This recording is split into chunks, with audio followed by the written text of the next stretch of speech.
Hey guys, I'm Wandering Kid. This is a tutorial for rescuing your Kerbals from orbit when you get the contract in career mode with relatively low tech. I'm also going to describe a series of different ships that may or may not work depending on your techniques and what you need to know about them. The first thing that you need to do is in the main screen in settings, you need to come to the general tab and turn on show vessel labels. This will make targeting an orbit much easier for later. So the contract in question is rescue some Kerbin from Kerbin. It'll be up in orbit. So as we look at Kerbin, we'll see our Kerbin is in orbit around the planet. Now, there's a couple of things we want to do. First, let's discuss the different ships that you may or may not be using at this point or be looking at using. Now, your typical orbiter probably looks a little bit like this. A couple of RT-10 solid fuel boosters hanging off a lifter stage, then goes into an orbital and manipulation stage. Now, I have Kerr up, set to Kerbin. This has decent TWRs going through the system. I actually have the T45 thrust limited, and it comes in 3 stages with an LV909 sitting underneath it.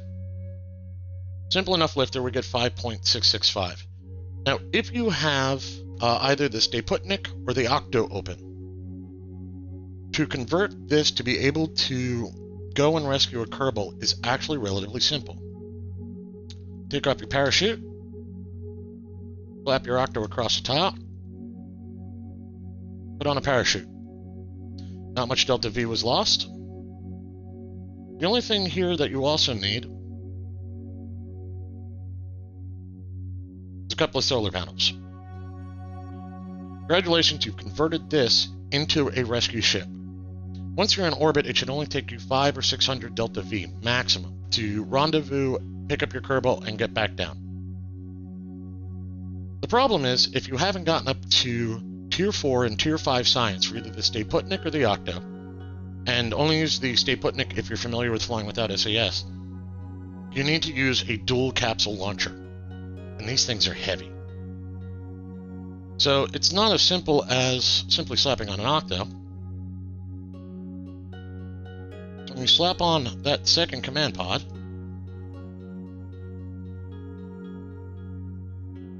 your Delta V goes to pot.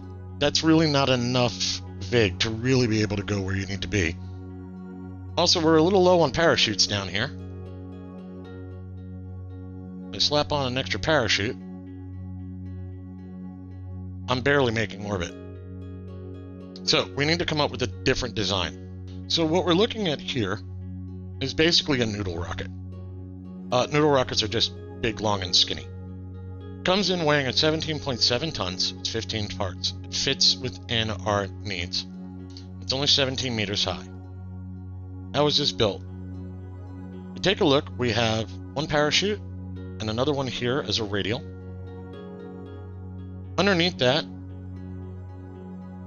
we have an FLT400 fuel tank and an LV909.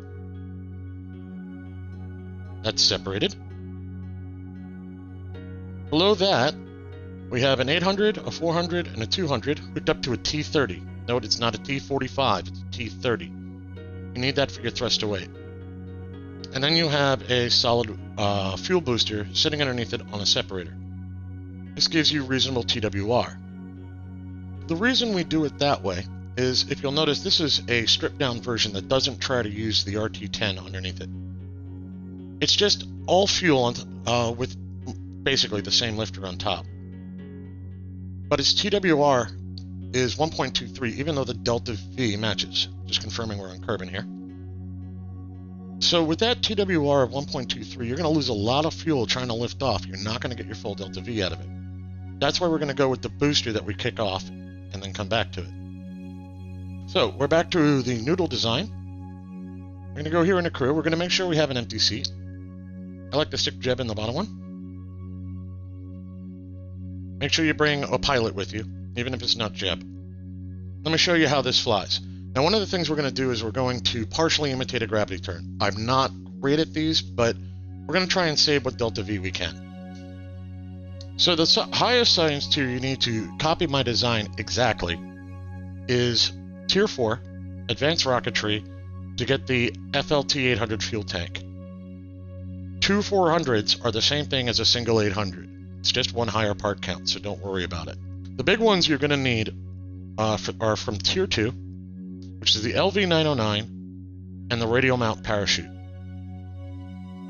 You don't need anything either of these. Remember, we did not use the T45 going up, we used a T30. So once you have this Tier 2 node open and survivability node open, you can pretty much copy the craft design of the two-seater Noodle and be able to go rescue a Kerbal. I will attempt to make the craft file available on my Dropbox, and you will see it down below as a link, I hope. So once we're on the launch pad, we want to hit our SAS and make sure that the rocket doesn't fall down while we go to the map view. What I want to do is come up here, and as we look at where we are at KSC, this peninsula here is roughly where we want to line up the Kerbal we're going to go and try and save. Now, he's currently at an altitude of about 101K. These are roughly round. They're usually not very elliptical. So what we're going to do is we're going to speed up time. I'm also going to bring these up. And I'm not going to use curves so that you can see what this generally looks like. I do need to turn off HUD 2. There we go. This is what your screen should look like without Kerr. So we're going to fast forward until our Kerbal catches up.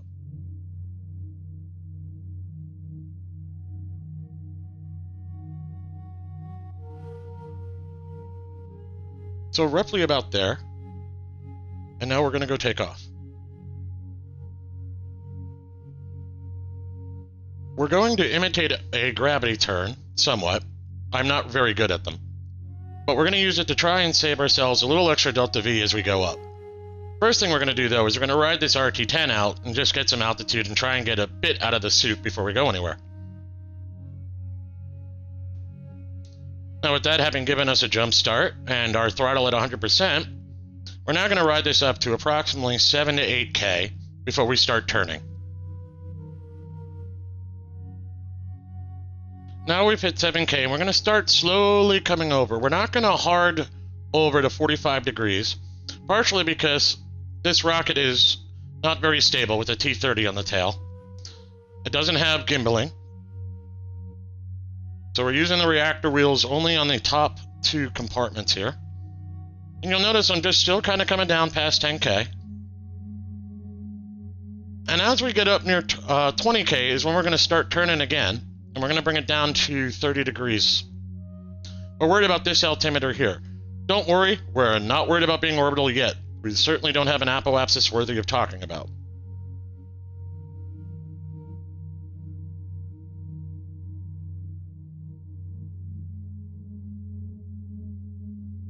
Okay, now that we're getting near 20K and we're up in much thinner atmosphere, try and keep yourself on the 90 degree heading if you can. I'm going to bring it down to about 30. You notice we're getting low on fuel here in this stage. This is expected. What we're trying to do is we're trying to gain some speed. We'll get rid of that. And as we hit 32, we'll bring it over to 20 degrees and then we'll switch over to the map.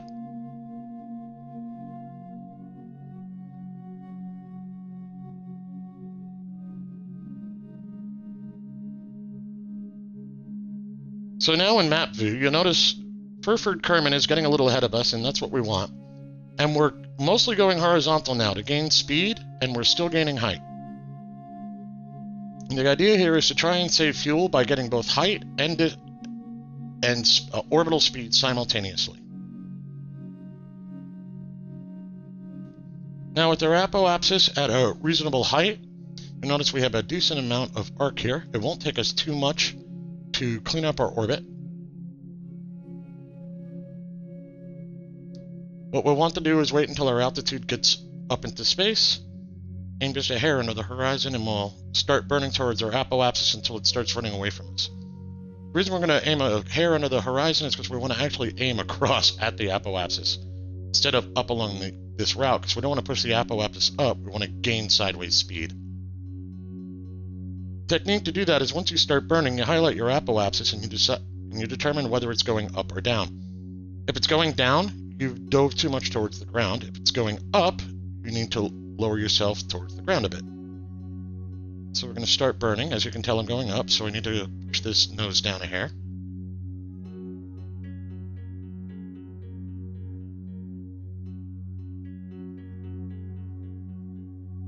Now, a little bit of movement isn't going to hurt you, especially at this height. So just get it close.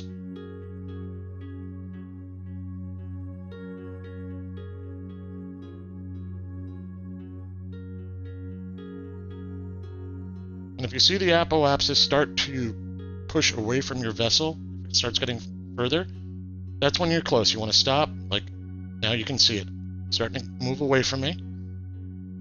I've killed my thrust. I'm going to wait until I'm very close to the apoapsis, and this is when you will burn towards your prograde. Now, when I do this next burn, one of the things I want to do is I want to put the far side of my orbit relatively close to our Kerbals orbit. You know that's about 100K, so I'm going to push my periapsis up to approximately 98 to 99K. Myself lined up here.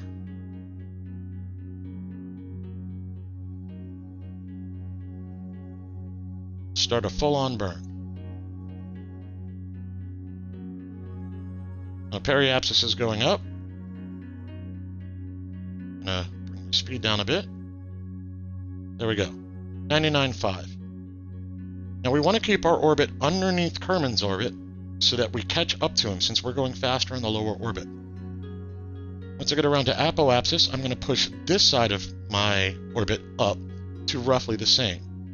And from there, I'll show you what we do. First, let's get around. Now we're coming up on my apoapsis. I'm going to watch that go up over there.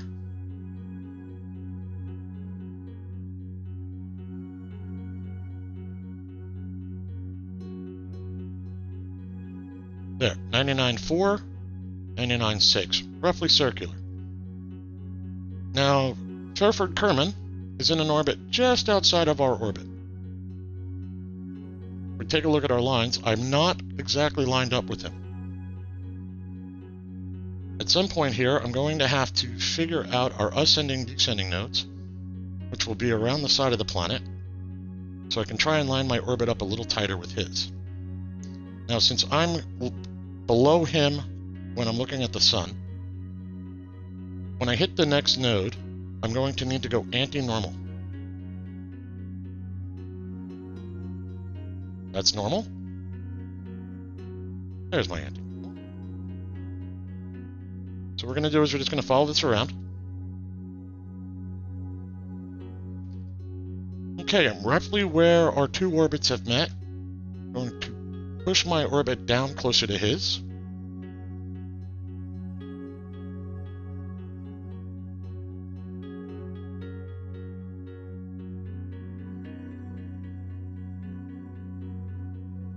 There, that's roughly similar. Now, for those of you curious, I'll show the engineer. Our vessel still has 466 delta V. So we came up with plenty. Now we just need to wait until we're close enough to him. Now, remember I told you you wanted to turn a particular setting on at the beginning of this? Here's why. If I come into map view, you see that dot way out in the distance at 40.8 kilometers? If I double click it, I just targeted Surford Kerbal. I can see my distance. Well, that's interesting. He's getting away from me.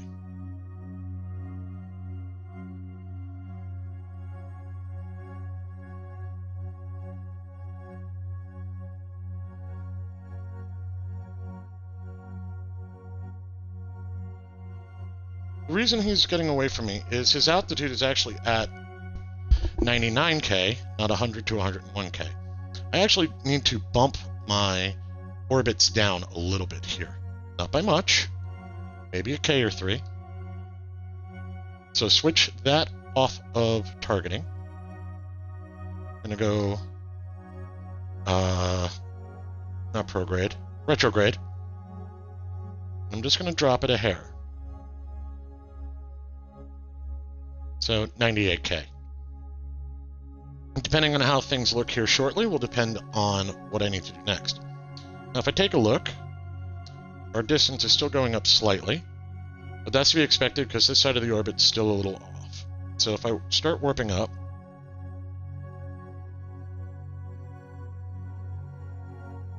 now you'll notice, as I warped up, we've gotten past the point where he was getting away from me, and now the distance is starting to reduce.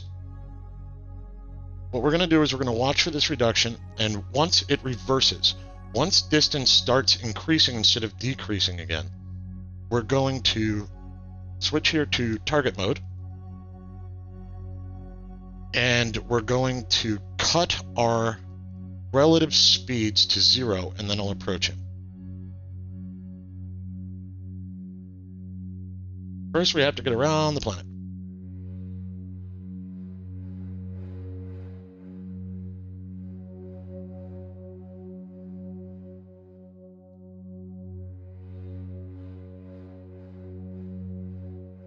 Remember, I needed to do a periapsis change to bring my apoapsis down a little as well. So we're getting close to the periapsis, so I'm going to bring myself down a bit.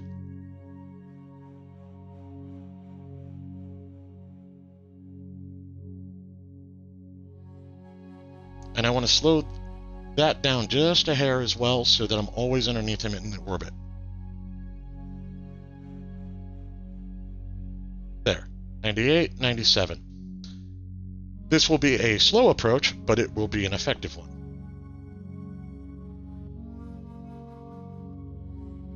Let's get ourselves lined up with them.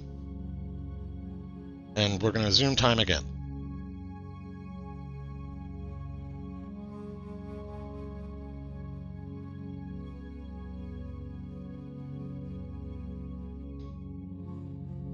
Now, if for some reason you haven't turned on the setting in the main menu that I recommended earlier, this is roughly how close you need to be before you can target at 2.5 kilometers. We are very close to each other at this point. We are under 2K. I'm going to level off our speed and then approach him.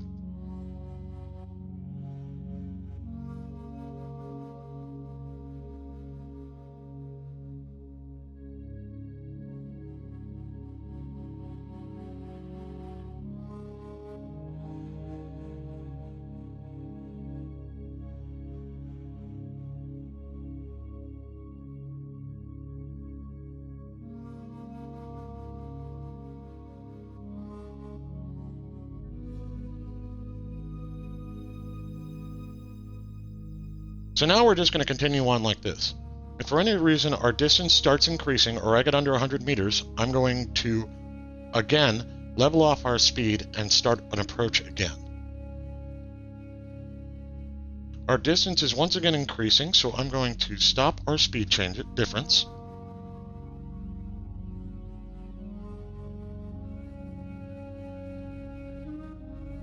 I'm going to start the approach again. I'd like to get under 50 to 100 meters if I can.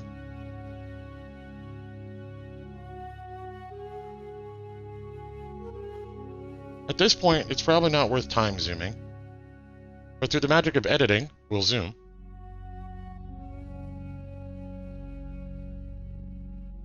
Now we're getting under 50 meters, so I'm going to level off our speed here again.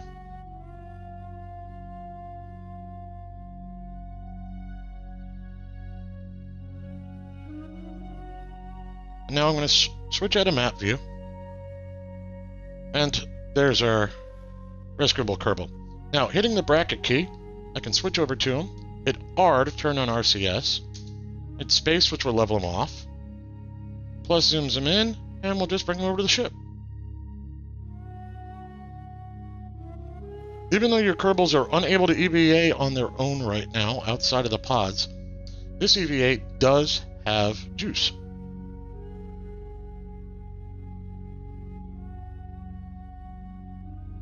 And there, he's boarded up. Now all we have to do is figure out how we want to land. So KSP is on the dark side, and in the interest of speed, I'm going to just pick a place where I'm going to drop into orbit. I think I can kind of see the shadow of KSP. So we'll aim roughly about here.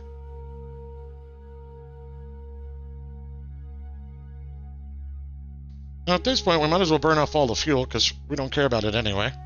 But if you needed to make any last-minute corrections, you could have. I don't have deadly re-entry installed, so it doesn't matter when I deploy chutes. The reason I brought Kerr up was I wanted to make sure I wasn't landing in a mountain range and about to make a fool of myself. Now, with the parachute setup I did, if you'll notice, we're not landing straight down. Parachutes are landing us in an awkward position, but it should not matter. We should be alright. And there you have it.